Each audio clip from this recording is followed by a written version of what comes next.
Nicholas Heras, Fellow, Center for New American Security.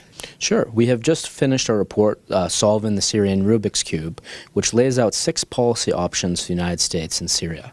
The option that we support is that the United States should continue to maintain a presence in over 1/3 of the country, and it should invest more, both in terms of financial resources and in terms of personnel, to stabilize that region of Syria in order to build leverage on the future political outcome in the country.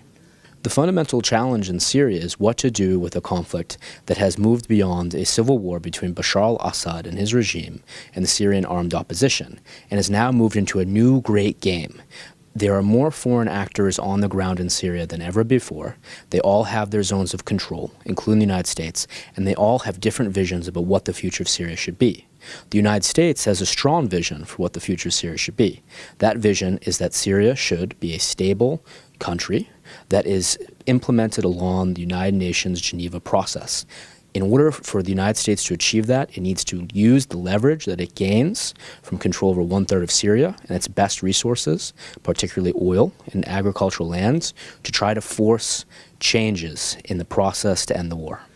If the United States fails to invest in Syria, Syria will continue to be a source of destabilizing challenges for decades to come. Fundamentally, the regime of Bashar al-Assad does not have the resources or the manpower to prevent the reemergence of ISIS in eastern Syria, nor does it have the legitimacy to encourage the return of millions of refugees that are in surrounding countries. The fundamental fact is that the Assad dilemma still faces the United States, and the Trump administration will have to make a choice.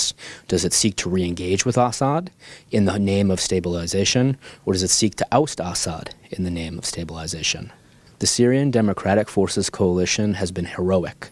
What started out as a multi-ethnic coalition of militias has emerged into a governance, administrative, and political and security apparatus that, although it still has some challenges that need to be overcome, really can be the foundation for a future authority in northern and eastern Syria.